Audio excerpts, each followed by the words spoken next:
Kelanchal times, हर खबर पर हमारी नजर।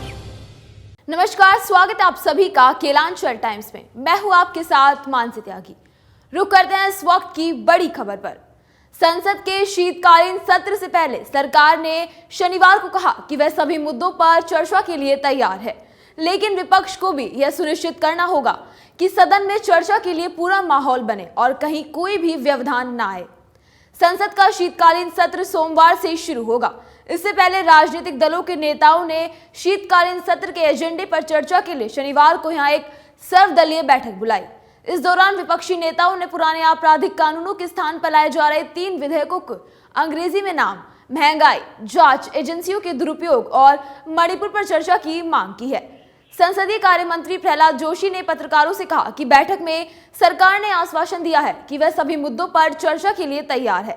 हालांकि उन्होंने कहा है कि लेकिन विपक्ष को भी यह सुनिश्चित करना होगा कि सदन में चर्चा के लिए पूरा माहौल पूरी तरीके से तैयार रहे और कहीं कोई भी व्यवधान ना हो। प्रहलाद जोशी ने कहा है कि सरकार रचनात्मक चर्चा के लिए पूरी तरह तैयार है और उसने विपक्ष से सदन की कार्रवाई सुचारू रूप से संचालित होने देने का अनुरोध किया है।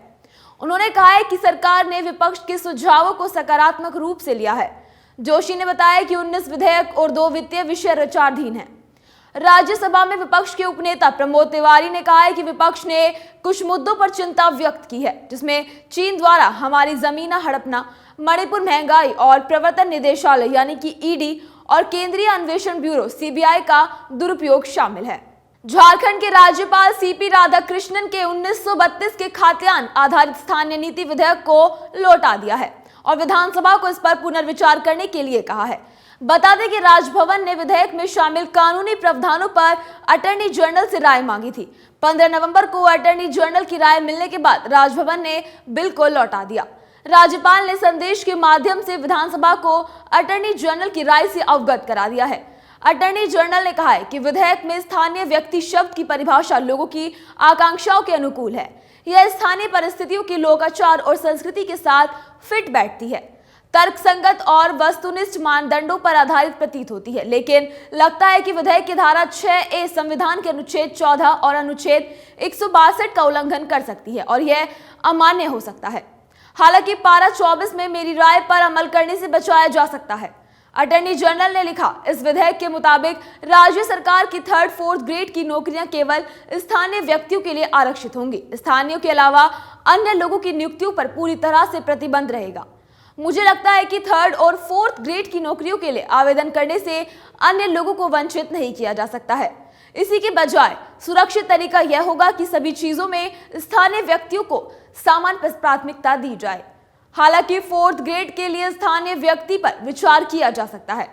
तो मैं आपको बता दें कि पिछले साल 11 नवंबर को विधानसभा का 1 दिवसीय विशेष सत्र बुलाकर इस विधेयक को पारित किया गया था।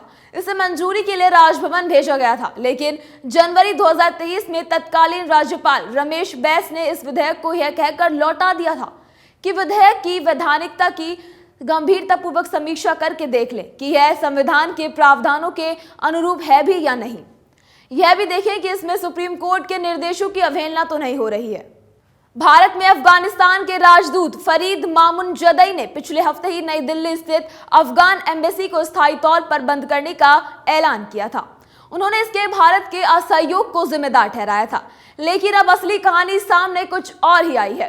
अफगानिस्तान एम्बेसी बंद करने के पीछे दूतावास की आंतरिक कलह और यहाँ तैनात 20 से ज्यादा राजनयिकों द्वारा पश्चिमी देशों में शरण मांगने की वजह थी। अफगान एम्बेसडर फरीद मामुनजदई ने दूतावास को परमानेंट बंद करने की घोषणा करते हुए भारत सरकार से एम्बेसी परिसर में अफगानिस्तान के झंडे को फहराने की अनुमति मांगी थी। मामुनजदई की तरफ से जारी बयान में यह कहा गया था कि भारत सरकार की तरफ से आ रही चुनौतियों व असहयोग के चलते 23 नवंबर से दूतावास स्थायी तौर पर बंद हो जाएगा। रिपोर्ट में दावा किया है कि तालिबान ने जब से अफगानिस्तान में गनी सरकार से सत्ता छीनी है, उसी के बाद से नई दिल्ली स्थित अफगान दूतावास के 28 राजनयिक पश्चिमी देशों में शरण ले चुके हैं। खुद अफगानिस्तान के राजदूत फरीद मामुनजदई अपने परिवार के साथ लंदन में रह रहे हैं। रिपोर्ट में लिखा है कि दिल्ली स्थित अफगान एम्बेसी के डिप्लोमेट्स ने जब पश्चिमी देशों में शरण मांगने के लिए बातचीत शुरू की, तब उन्होंने भारत सरकार से भी संपर्क किया था, लेकिन भारत ने 2 टूक कह दिया था कि वह इस तरह के किसी कदम का समर्थन नहीं करता है। तो एक अखबार ने दावा किया है कि मामून दजई और दूसरे डेवलपमेंट्स कथित भ्रष्टाचार में शामिल थे, बाद में भारत पर दोष मढ़ने की कोशिश की। इसी बीच ये भी खबर है कि फरीद मामून दजई लंदन जाने के बाद मुंबई में तैनात अफगानिस्तान के महावाणिज्य दूत जाकिया वर्दाक ने कहा है कि अफगान एम्बेसी बंद नहीं होगी। वर्दाक ने एक बयान में कहा है कि हमने विदेश मंत्रालय के अधिकारियों और नई दिल्ली स्थित दूतावास के कर्मचारियों से बातचीत की है और कहा है कि दूतावास पहले की तरह काम करता रहेगा। न्यूजीलैंड की राजधानी ऑकलैंड में लोकप्रिय रेडियो होस्ट हरनेक सिंह की हत्या के प्रयास के लिए 3 खालिस्तान चरमपंथियों को सजा सुनाई गई है। द ऑस्ट्रेलिया टुडे की रिपोर्ट्स में यह जानकारी देते हुए बताया गया कि हरनेक खालिस्तान की विचारधारा के खिलाफ मुखर रहे हैं। बताया कि 27 साल के सरबजीत सिद्धू ने हत्या के प्रयास का जुर्म कबूल कर लिया है, तो वहीं 44 साल के सुखप्रीत सिंह को सहायक होने का दोषी पाया गया है। इसी के अलावा तीसरे व्यक्ति 48 वर्षीय ऑकलैंड निवासी जिसका नाम जाहिर नहीं किया गया है, उसने अलगाववादी आंदोलन के मुखर विरोधी रहे हरनेक सिंह पर हमले की योजना बनाई थी। यह हमला 23 दिसंबर 2020 को हुआ था, जब हरनेक सिंह पर धार्मिक चरमपंथियों के एक समूह ने घात लगाकर हमला कर दिया था। उन्हें 40 से अधिक चाकू के घाव लगे और ठीक होने के लिए 350 से अधिक टांके और कई सर्जरी की आवश्यकता पड़ी थी। इस मामले की सुनवाई के दौरान जस्टिस मार्क वुलफोर्ड ने सामुदायिक सुरक्षा और धार्मिक कट्टरता के खिलाफ मजबूत प्रतिरोध की आवश्यकता पर जोर दिया था। जस्टिस वुलफोर्ड ने अपने फैसले में कहा, यह धार्मिक कट्टरता के सभी लक्षण प्रदर्शित करता है। इस संदर्भ में सजा देने के लिए एक अलग दृष्टिकोण की आवश्यकता है। समुदाय को आगे की हिंसा से बचाने पर जोर दिया जाना चाहिए और इसकी रोकथाम के लिए एक मजबूत संदेश भेजना आवश्यक है। बता दें कि हरनेक सिंह को नेकी के नाम से भी जाना जाता है। तीनों कारों में बैठे लोगों ने उनका पीछा किया और फिर उनकी कार रोककर हमलावरों ने उन पर चाकू से ताबड़तोड़ वार कर दिए। तो वहीं आपको बता दें कि द ऑस्ट्रेलिया टुडे के अनुसार वह अपने वाहन का दरवाजा बंद करने और हॉर्न बजाकर पड़ोसियों का ध्यान आकर्षित करने में कामयाब रहा, जिसमें चाकू के व्यापक घावों से संभावित रक्तस्राव को रोका जा सके। बांग्लादेश ने न्यूजीलैंड को 150 रन से रौंदकर 2 मैचों की टेस्ट सीरीज में 1-0 की बढ़त बना ली है। इस जीत से मेजबान बांग्लादेश की टीम को वर्ल्ड टेस्ट चैंपियनशिप के पॉइंट टेबल में खाता खुल गया है। नजमुल हुसैन शंटू की कप्तानी में खेल रही बांग्लादेशी की टीम भारत को पछाड़कर दूसरे नंबर पर पहुंच गई है, जबकि पाकिस्तान पहले नंबर पर विराजमान है। पिछले 23 महीने में बांग्लादेश की न्यूजीलैंड के खिलाफ टेस्ट मैच में यह दूसरी जीत है। बांग्ला टाइगर्स ने अपने घर में पहली बार टेस्ट में कीवियों का शिकार किया।